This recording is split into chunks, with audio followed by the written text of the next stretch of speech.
The challenge was, how do I get my grandparents? How do I get my mom?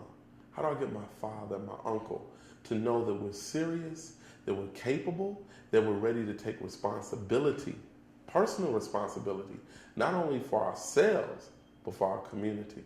And so that was the first thing that I sought to do. You know, we need intergenerational connections. We need mentorships. Adopt a young person week, take a young person to church week, take a young person to work week that's not just someone in your family. So that when the young people are walking home from school and they walk in front of the senior homes, Mr. Smith can say, hey, Jamel, come here.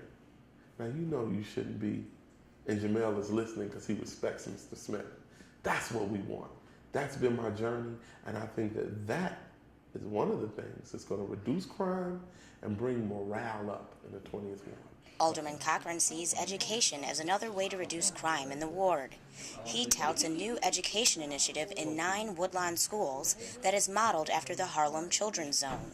The incumbent says improving education in the ward will also encourage new business development. Poor education means violence. Poor education means incarceration. Poor education means harm to our children, our families, and the level of fear that each one of us experience, and what it costs our communities, the city of Chicago, the South Side, the West Side, because of fear. It keeps investment from these communities. Because of fear, the lack of investment now does not allow us to have the resources to employ. When it comes to the hot-button issue of charter schools versus neighborhood schools, Rhymefest says the focus should be on the latter, due in part to their accessibility. Charter schools receive public funding and private funding. Public schools only receive public funding. Charter schools are not held to the same rigor as public schools. There's an inequality of process when it comes to charter schools and public schools. We need to level the playing field. We need to stop draining money from public schools and ask charter schools to, hey, if you want to get private donations, get private donations. Go hard at it, But we want to support our public schools and make sure that these children have a fair chance as well, because every child is not able to get into every charter school.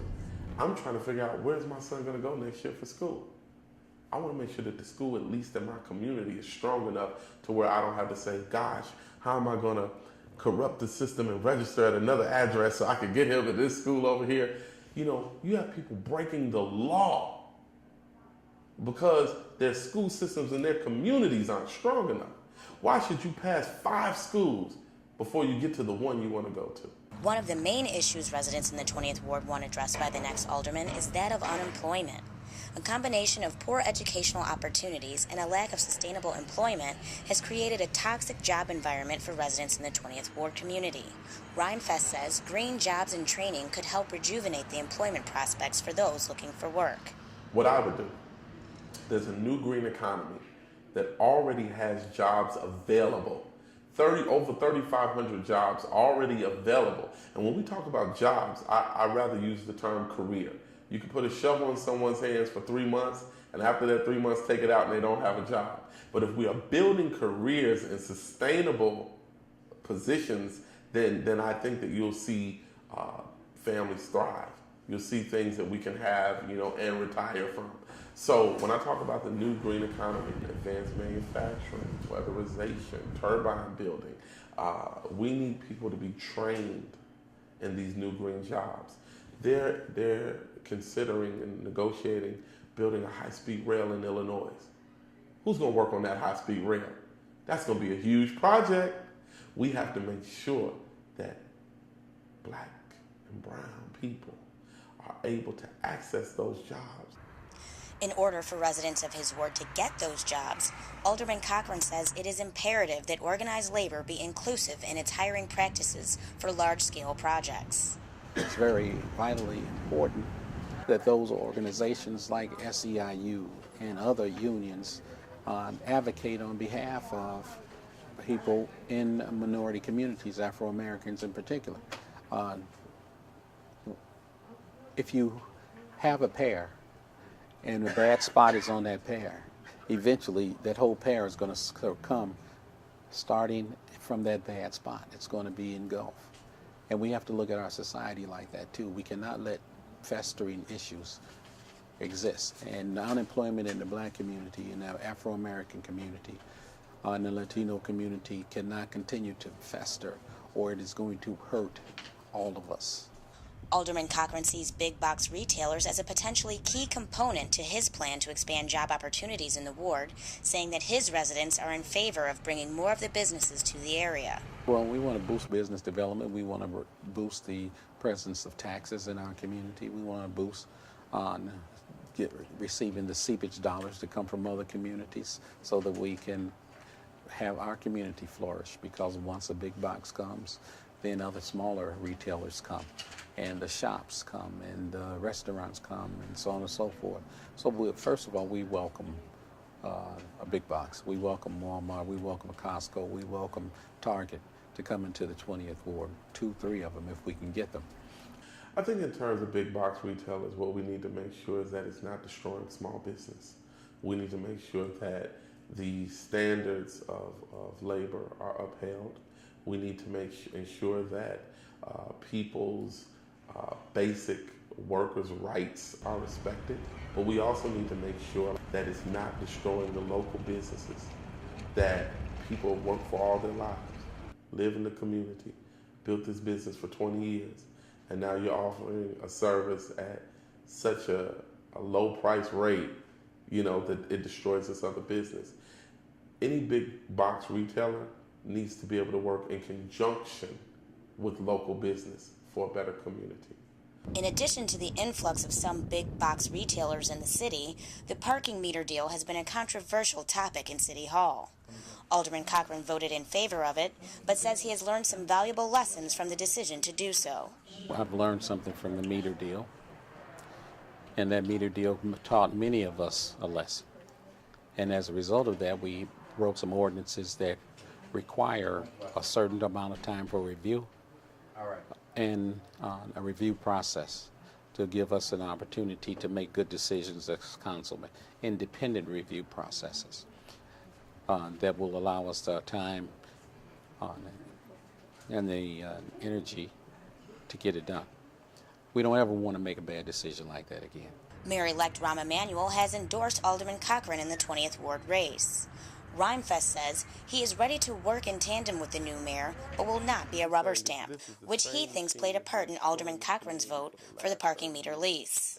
I believe that for far too long on the south and west sides, because let's just talk about 20th Ward. Because the alderman didn't read the bill when we talk about the parking meters, who Scott Wagner's PAC said, wait, something's wrong.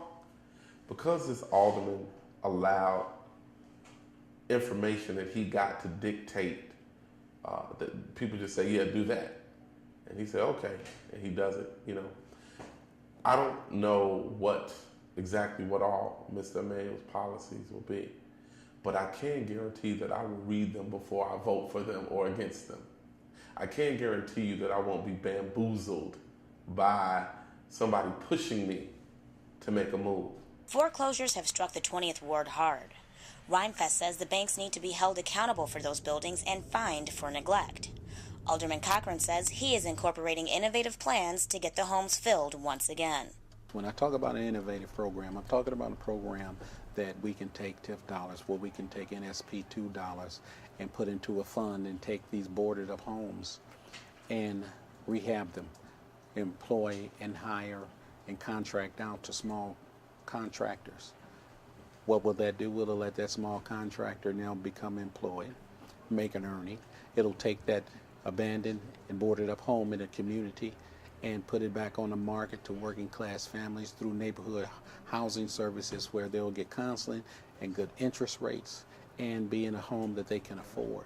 Being smart about reinvesting in our communities, restabilizing that community, and bringing families in who once maybe had a home and have gotten caught up in this nightmare of foreclosures. Look at the numbers. Look at the real numbers. Drive around the ward. We have places where you have one house on a block and the rest of the block is decimated. Where you have 10 houses foreclosed on a block. Not enough people to live on a block to establish a block club. Neglect. What I say is number one, hold the banks accountable.